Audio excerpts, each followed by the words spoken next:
welcome to the Intuitively Wild podcast. I'm your host, Rachel Levine. Living intuitively wild is about coming back home to ourselves.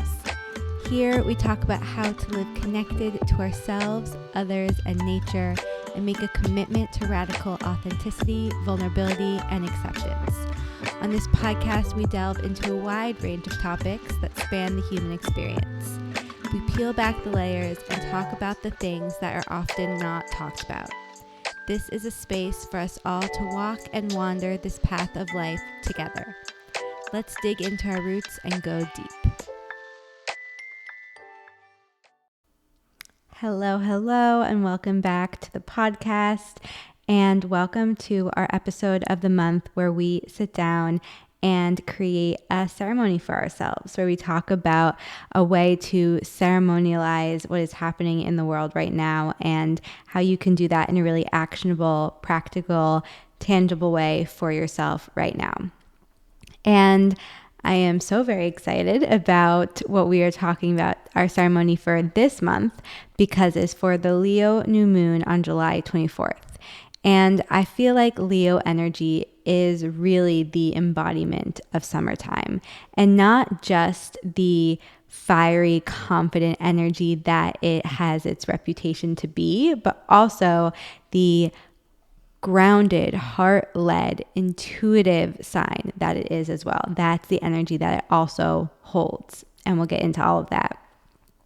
But I want to remind you that this is all written out step by step on Substack.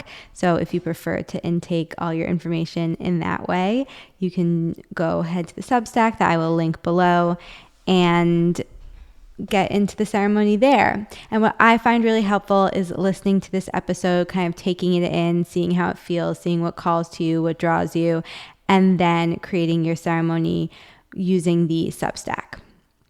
So let's talk about the Leo new moon. I have my notes up here. And Leo is the lion. And like I was saying, it is known for this bold, confident, unabashed, unafraid, unapologetic energy. But Leo, in its most aligned expression, is grounded confidence. You might hear Theo scratching himself on the bed next to me.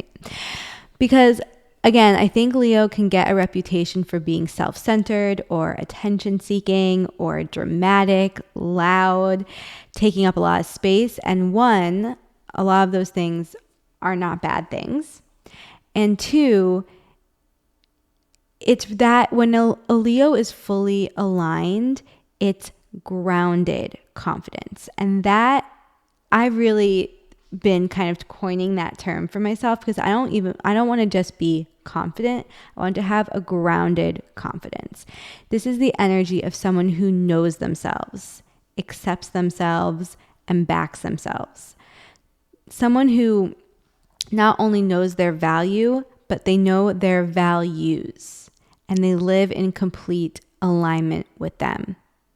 An aligned Leo is grounded confidence embodied, the energy of someone who never feels the need to explain themselves or force themselves to be seen. The attention is immediately drawn to them because they are magnetic, and they don't need to prove their worth, and they don't try to take up space. They just walk into a room and they are seen. Nothing is more attractive and attracting than confidence. And that is a true Leo embodied. And you can see where this might show up in your chart with what house this is in. So for me, Leo is in my 10th house of career. It's also my midhaven, my Mars and Venus both land in Leo. So I actually have a lot of Leo energy in my chart. And the 10th house is about your work, your career, your public life. And so that's been really supportive for me for owning this Leo energy in me. I'm meant to show up in that energy out in the world with my work. I'm meant to be confident. I'm meant to be grounded in my confidence, not to prove my worth, but to just know who I am and show up in that way. And that's how I magnetize and attract the right things to me, the right people, the right experiences, opportunities. And that just skims the surface, but you can go into this a little bit more personally for you by looking at your astrological chart and seeing where Leo is in your chart. Of course, I highly recommend reaching out to a professional astrologer about that because they might have more guidance. But that's just some of the ways that I've reflected on Leo for myself. And seasonally, we are nearing the end of the summer. So the season of existing off of socializing and sunshine is swiftly coming to an end. And Leo meets this ending with excitement. They are never one to leave the party unnoticed, and Leo energy allows us to end summer with a bang, to make this summer one to remember, to relish in the last drops of sunshine, and then relinquish the spotlight with a soft surrender. Because grounded Leo is not an attention hog. They don't need to be. They know they shine whether all eyes are on them or not. They know that they are shining at peak bright sunshine, whether the clouds are covering the sunshine or not. And that's really what I want you to remember when you're channeling this Leo energy. And this Leo new moon allows us a new opportunity to connect to this energy. It allows us a time to maybe reassess our sense of self, our sense of self-worth, our confidence, and how we show up in the world, whether in an embodied way. And also, this Leo new moon gives us the time to reground, reroute, and recommit, and to really root into our intentions with audacity. Because again, we've been moving through the chaos of summer, the fiery energy of summer, the activity of summer. We've talked a lot about this in some past episodes, and on Substack, I highly recommend reading some of this month's Substack posts that I talked about summer success list and just my experience with summer and really creating a spacious summer for ourselves. But now we are nearing the end, wanting to soak up the last drops of juice of summer. And maybe things are starting to slow down. We're preparing to reorganize our schedule for fall, for maybe back to school or back to work or just back to a shifted schedule or a shifted energy, whatever that holds for you in this season. But the season is notably shifting. And we still have more of summer left to enjoy. It's both things. But perhaps you set intentions at the beginning of the summer, and this is a perfect time to reassess them, reflect on how they have unfolded for you and how you are showing up for them. So that's why our themes are reground, reroute, recommit. So we want to reground into our bodies, into our intentions, our desires from the frenetic summertime energy, because I know I have been hit with the chaos. I mean, I'm just in a crazy time in my life, and it is met at peak summertime.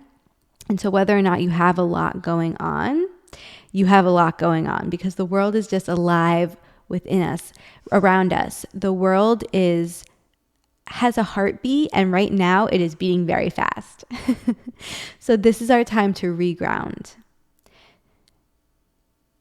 to stabilize, and to reroute if we have fallen off track, to release and shed and unapologetically step away from all that has distracted us from our path, and to not do so from a self-blaming or shaming or guilt-driven place, to not do so from that new year, new me type energy, this I need to fix myself type energy, or I did something wrong type energy, but more so just an assessment, a curiosity, a desire to know ourselves and to honor what we need.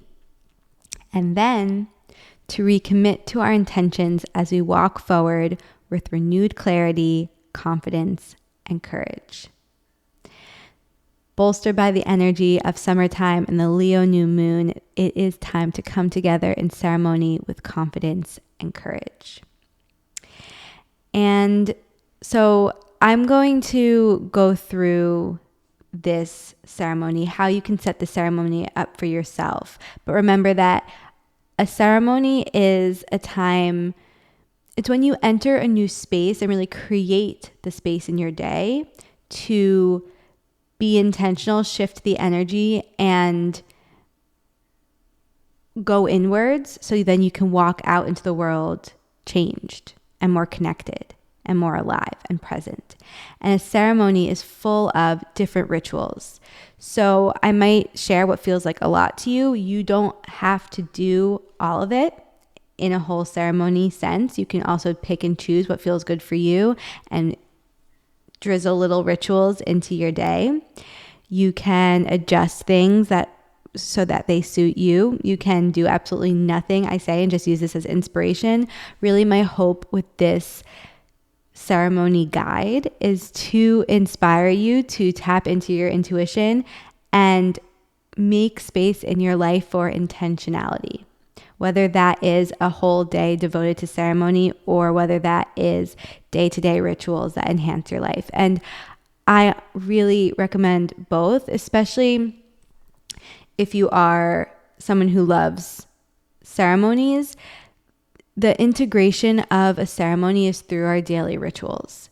So yes, it's so beautiful to have these once in a while times where maybe we go on a retreat or we do a really special yoga class or a workshop. That's so special. That's so sacred. And we want to then take from that what we need and bring it into our day to day. And not just have it be a once in a while thing that feels so far out of reach or that we have to work towards and struggle the rest of our life for. You know what I mean? So there's that. Okay. We're going to start with our altar suggestions because, as I always say, setting up for the ceremony is a crucial and key component of the ceremony.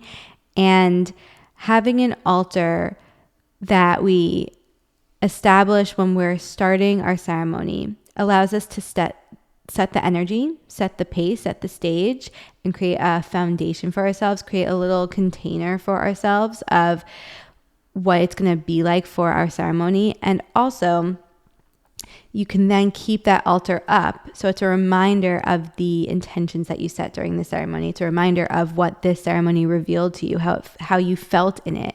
And it helps you reconnect to that time and time again. Also, coming to your altar can be a ritual that you establish for yourself daily or weekly or however that looks for you. And setting up this altar can be the whole ceremony, period, end. And getting each part of the altar ready can be a ritual in and of itself, whether you do that over a span of time or make a whole ceremony of decorating the altar. I hope that all makes sense. I have so much to say about all of this, but I never know if I'm repeating myself or being clear enough. So please let me know. Okay, let's talk about our altar suggestions. I always like to have all 5 elements present. So, air.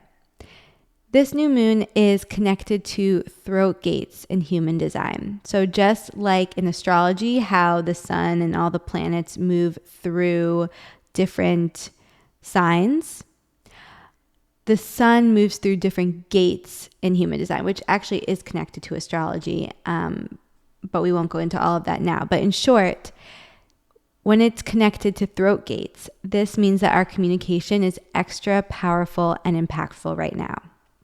And communication is connected to the air element. So perhaps one of the most powerful ways we can connect to this element is through thinking about our communication and our throat chakra.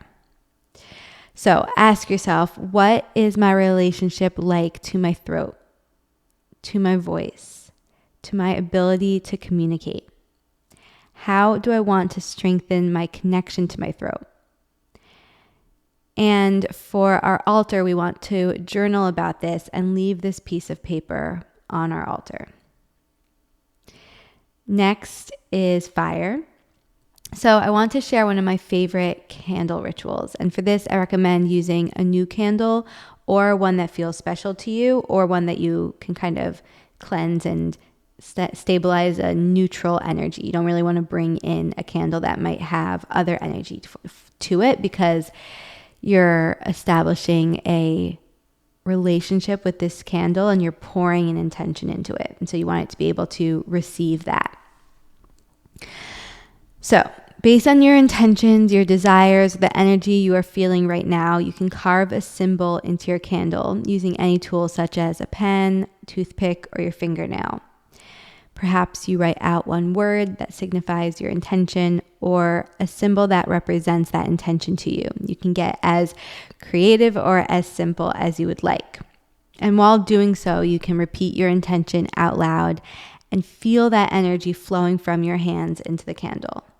And as you light the candle, imagine pouring your energy into your intentions, bringing them into your life.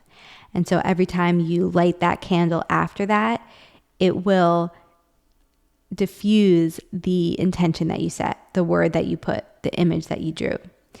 So the first time I did this was for my priestess training in our initiation ceremony.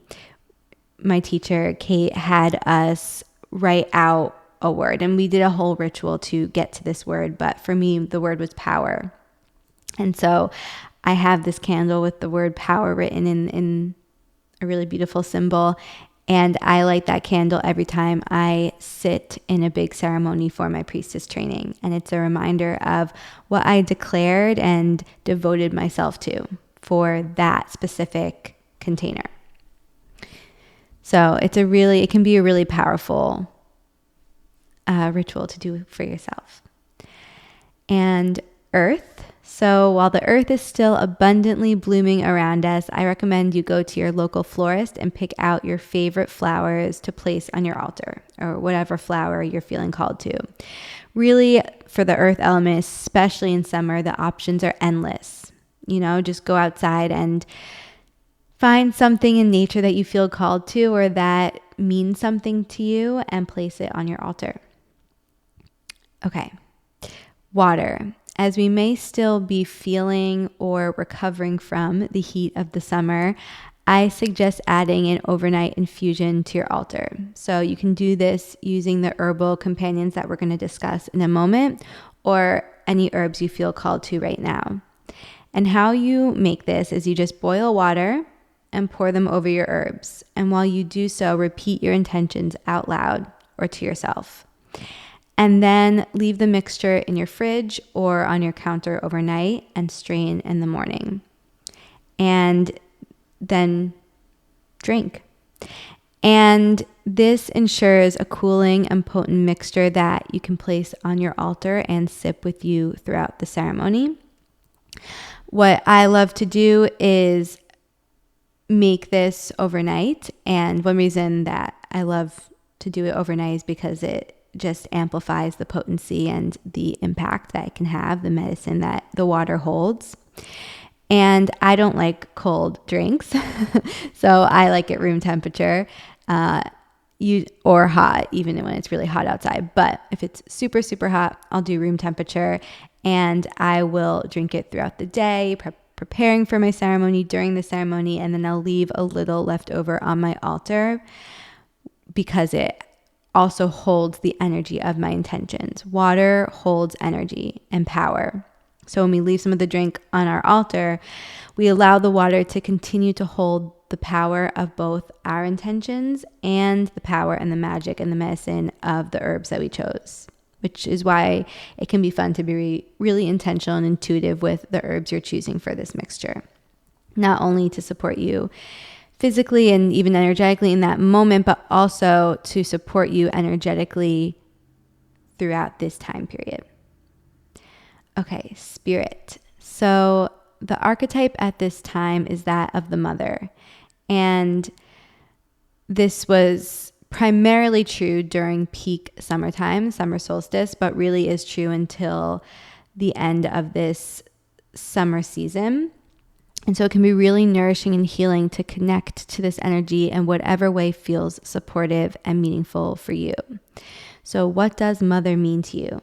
What is your relationship like with mother energy, with your mother, with your inner mother? with the way that you mother, whether that's to yourself or others or the world or your creations. And whether this calls you to connect to your inner mother, your real in real life mother, or the divine mother, that's up to you. But take some time to connect to this mother energy. Perhaps journal about it, have a conversation with your mom, your grandma, spirit, sit in meditation and reflect. And then place something on your altar that signifies an intention that comes forth from this reflection. So whether that's something that you want to commit to and connect to more deeply when it comes to mothering yourself, or something you want to release when it comes to a behavior that maybe stems from a mother wound, whatever that might be for you, just set this intention. And maybe how I did it is I set an intention for one thing I want to release in my relationship with this mother archetype, and one thing I want to commit to. Okay, so we have set up our altar.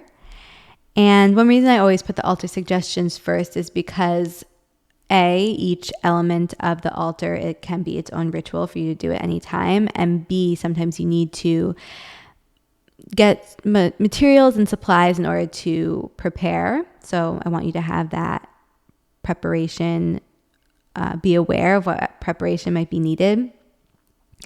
And that goes for the whole ceremony, kind of knowing how much time you want to give to this ceremony, when you can make that space for yourself. It's good to kind of read through that first, and so you can prepare and know. But also something that we need to prepare and know is our herbal companions, so that we can source them and maybe make them on the days leading up to this ceremony, or while we're setting up our altar.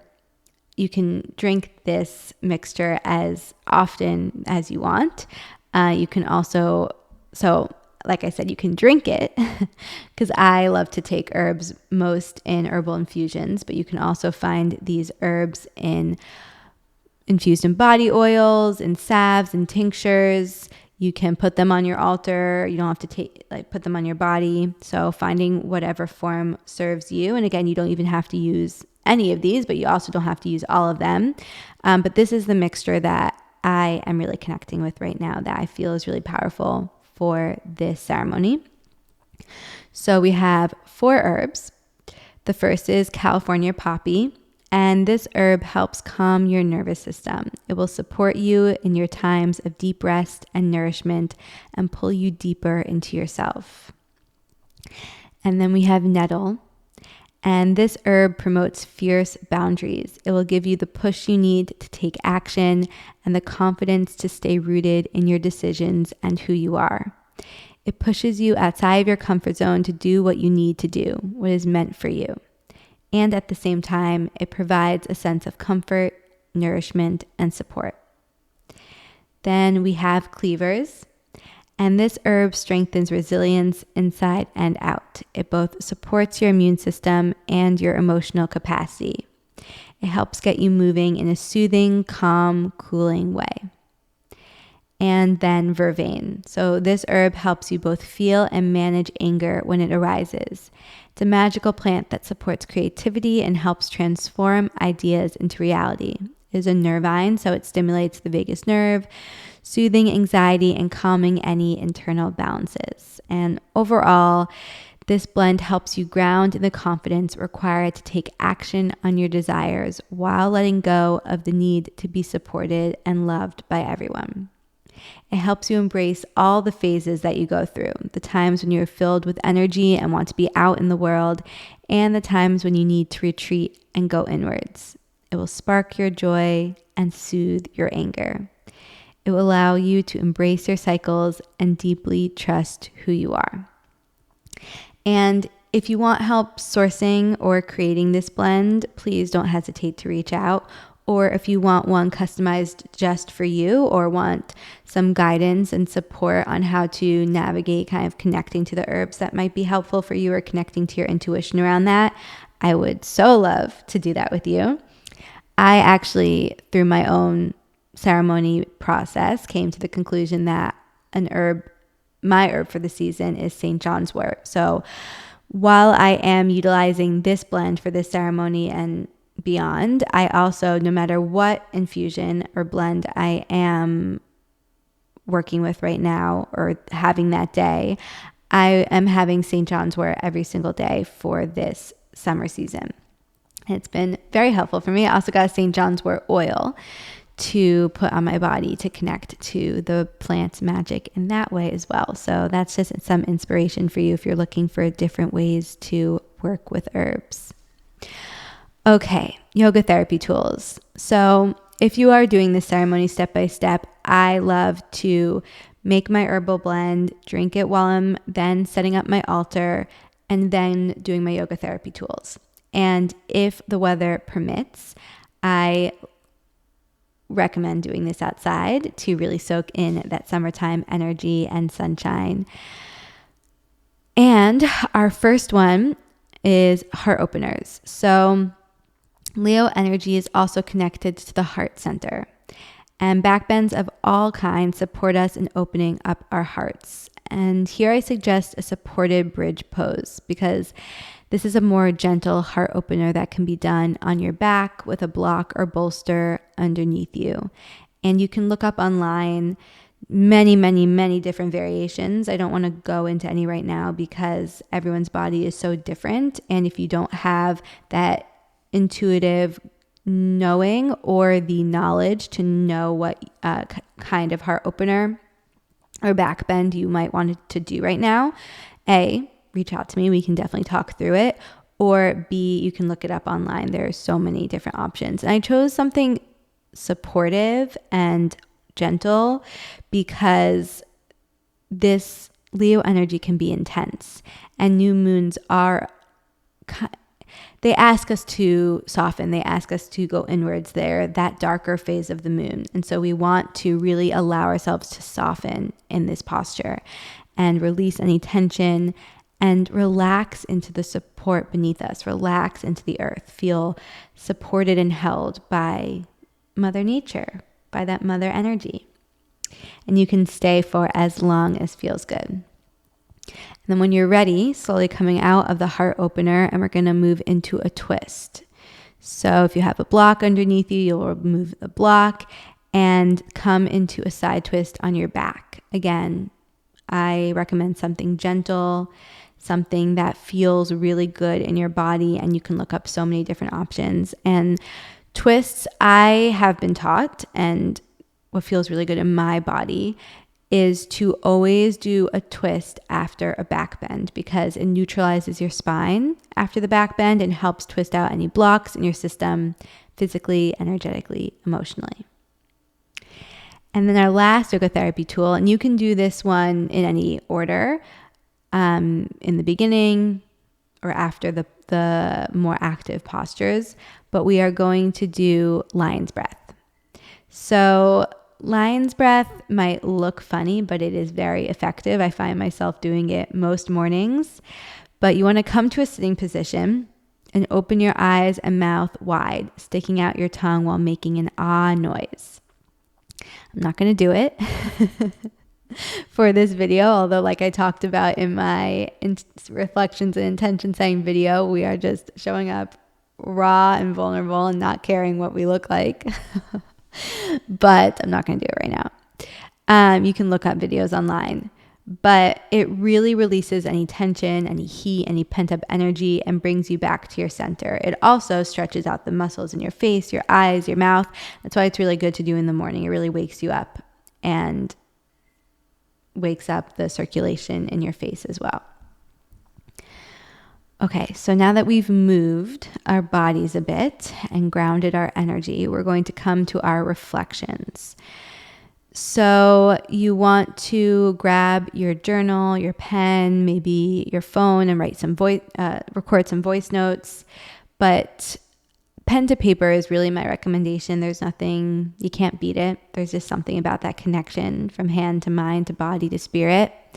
And also, sometimes we find ourselves writing more than we think we will, and really just letting the words flow. But if writing is the barrier for you to answer these questions or to do this ritual, then definitely just grab your phone, or just walk and process and think, ponder. So our reflections and intentions for this new moon cycle will revolve around the 3 themes that we were talking about before: regrounding, rerouting, recommitting. Summer, from everyone I've talked to and from myself, it seems that it has been some chaotic mix of packed plans, unexpected news, exciting adventures, long unstructured days, and every little possible option in between. And so now, as we start to lean deeper into the darker half of the year, it is time to take stock. So, for reground, here are reflection questions.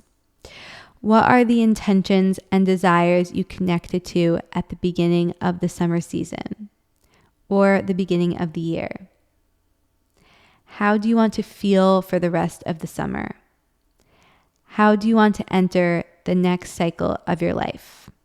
Whether this be the next season, moon cycle, or just the phase of life you are in personally. Reroute. What do you need to reassess and release in order to come back to your center?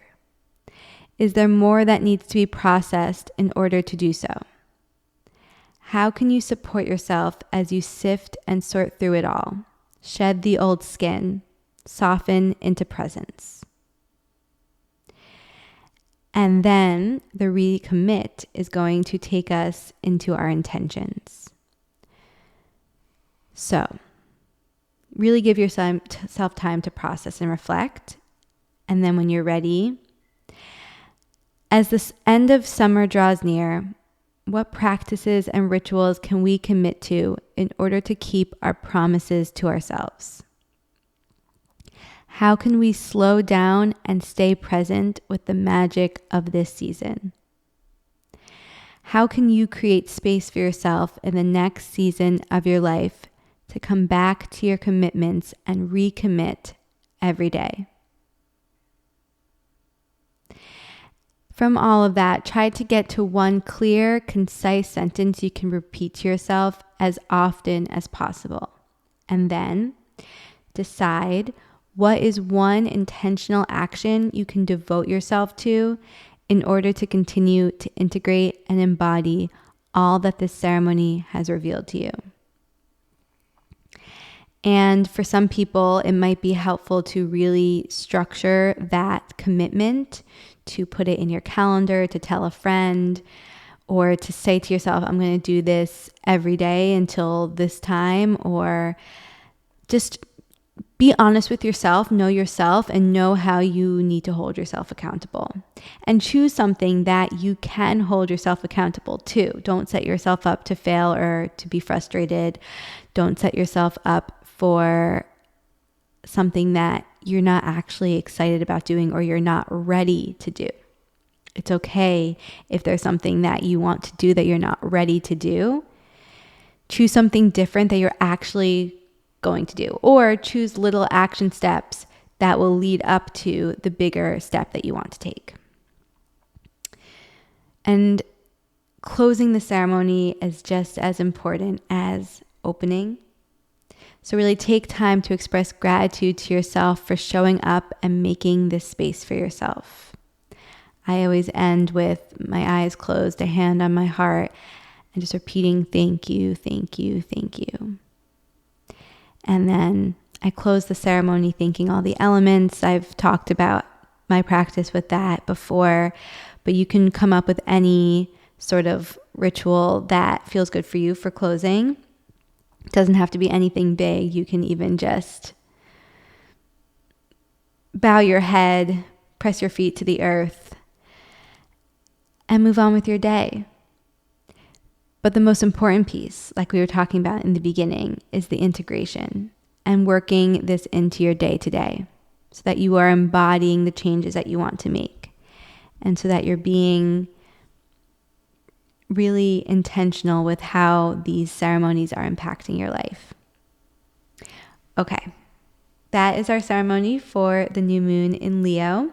And if you'd like to do a ceremony together, I am hosting one on July 25th at Airwood, which is a beautiful farm and distillery in upstate New York. in Ackerd. And I'm beyond excited. The location could not be more beautiful. The community could not be more supportive.